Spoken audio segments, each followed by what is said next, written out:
Hey, welcome to A Foreigner in the Philippines.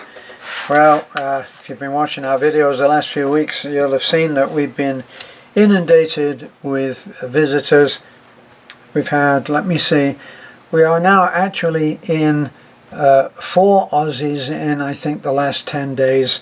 Before that we had Wilbert, an American. We've had 2 Filipino ladies that came, 2 beautiful ladies who came and spent the night with us and went round and saw some of our projects, our deeds. Not very nice to call people a project, but for us the act of getting help to someone is sometimes referred to as a project. So seeing is believing. That was the title for this, and something that one of our guests today, his name is Scott. Scott has been writing to me, telling me about his family. He talks to me as if I'm right there with him as he writes. And he tells me about CJ, his little boy, and about his lovely wife, Arlene, and what their life is like in Australia. Well, finally, he and his family are here on vacation. They're going to be building a house so that he can spend some time here on vacation and then eventually be able to move and live here. And he loves the Philippines. That's always a good thing for me if someone loves the Philippines, because I do too. We've got mosquitoes here tonight. So seeing is believing. Well, what's believing and seeing? Well, it's the face-to-face thing, and this is what Scott said. And I'm always on the lookout for things that reveal, that are in fact a revelation to the person that is telling me. And he said, I've seen the videos about all of the things that you've done, that you and Beth have managed to achieve. He said, but coming here today, we actually went to see baby Faith.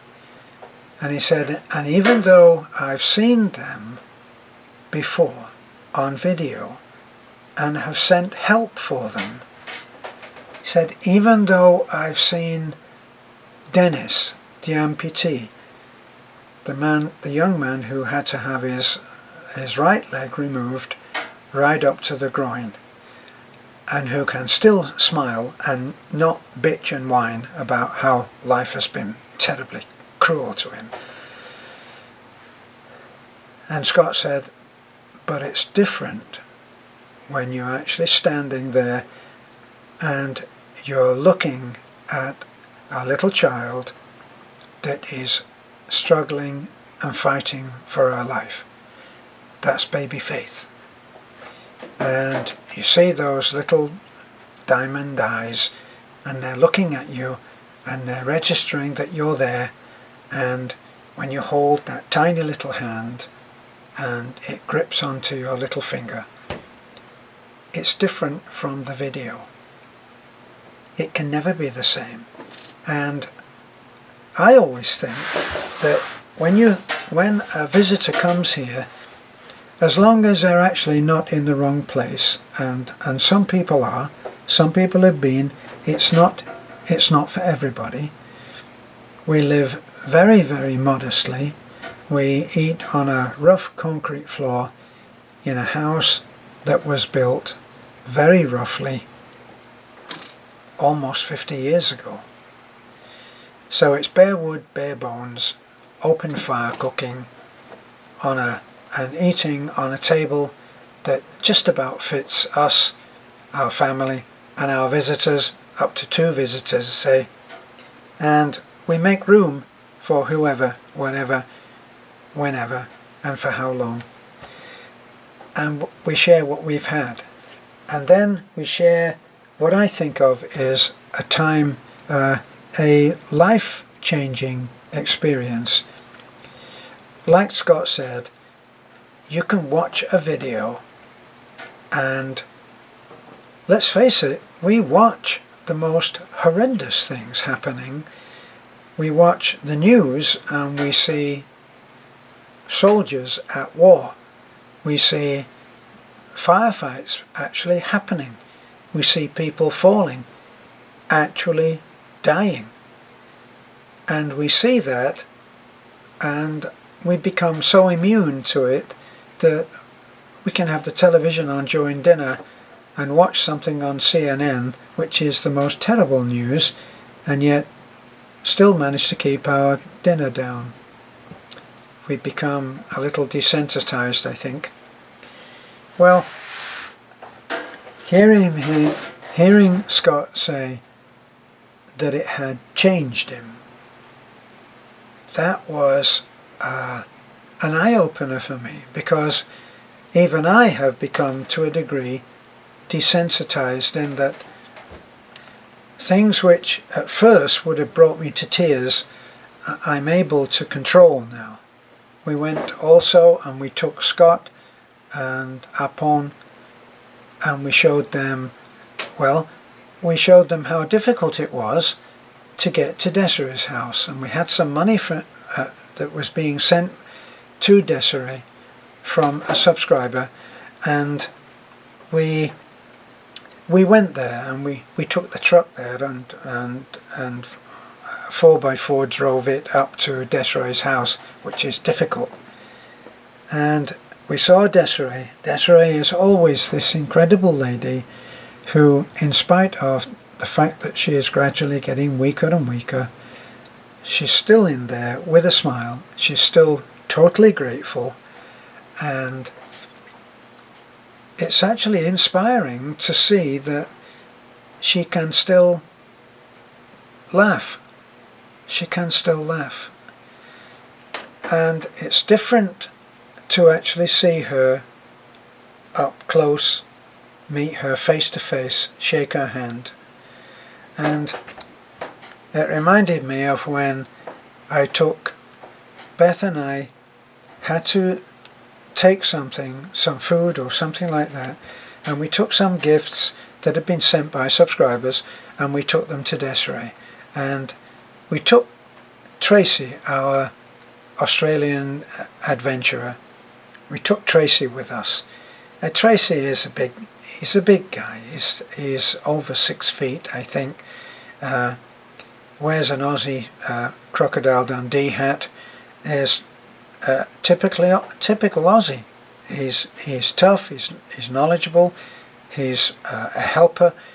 He's a lifter. He'll do whatever has to be done in order to help. So, a tough guy.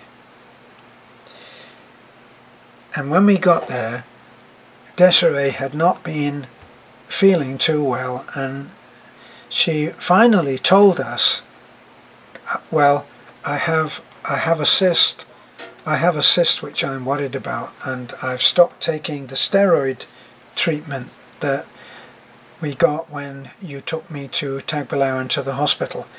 And she had stopped taking that because she felt that it had brought on this cyst. Well, we're two guys and Beth, and we were not prepared for what happened next. But Desiree said, I don't want you to think that I'm making a fuss unnecessarily, and I want you to know what it is that I've been too shy to tell you that I need help with. And she lifted a t-shirt and she showed us what looked like something the size of my fist was attached to one of her breasts, and it was a black, malignant looking growth. And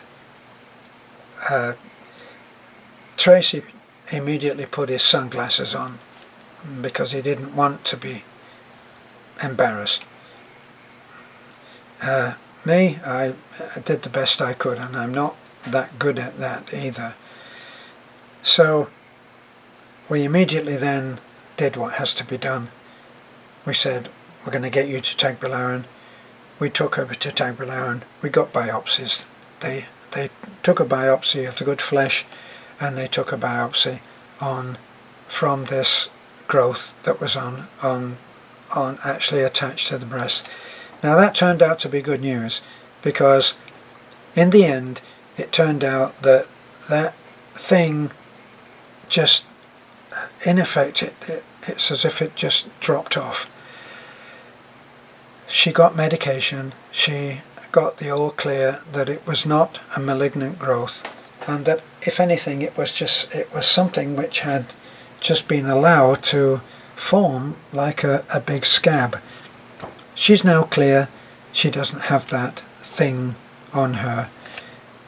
But seeing is believing.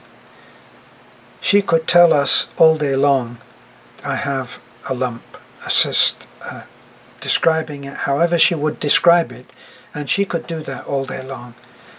But going there and being shown something that was so intimate to a woman, then that was the seeing is believing, and you cannot fake that. It's really right there, it's up close. You cannot fake it. And you can't fake your response to it either. And sometimes it's not very easy to, I don't know, what are we trying to do? We're trying to keep control, trying not to show that we're affected. And yes, sometimes we are. So that we're very sophisticated, aren't we? We aren't, we're clinical, we are detached. Not for me, I'm not so detached. So, face-to-face is different to video. I guess that's why we invite people to come and stay with us. As I say, it's not for everybody. It's not for everybody to go around. It's not for everybody to see someone who has hardly anything and has also lost his leg. It's not easy to see that. Now, we took our Australian friends to see some other things, but they didn't get to see Dennis. And they wanted to see Dennis because Dennis has actually ridden his motorcycle, even though his right leg is gone. As anybody knows, even if you only ride a bike, you need both your legs to do this kind of thing. Well, our Aussie heroes, motorheads I called them, Kerry, Stephen and Chris, went away, and they've been working on something that they can do for the next time that Kerry comes, and they're going to build an attachment. We sent them all of the details about the bike, plus, if you've been on Facebook you will have seen this, plus, or did I put it on Facebook? No, I think I sent it personal messenger. But anyway, it's photographs of the motorcycle, and they've put their heads together. Kerry has been losing sleep on it, and they've come up with a solution that it can be used on a small lever that will be on the left hand, and that will operate the back brake. It's brilliant. And they've done that. How are we going to thank them for that? What will we pay them? Well, they'll have done it. They'll know that Dennis is going to be able to ride his bike safer and better. And they're working on some other modifications that they're going to try and pull off for the next visit. And that is their reward. So, that's the end. I'm actually going to try to cut this short. It's only 14 minutes. Heavens, how can I stop talking after 14 minutes? Thank you for looking in. Seeing is believing, and if you are ever in our area and you want to come and spend the night in our guest house and go around and look at face to face what we do, and what you could do. That's the point, is that we're not doing anything that you couldn't do. You could go out now, and if you're living close to someone who is, say, living alone, an elderly person living alone, you could go over and offer to clean their windows. You could go over, don't need to knock on the door, you can go over and cut their grass. There's no explanation needed for a kind deed.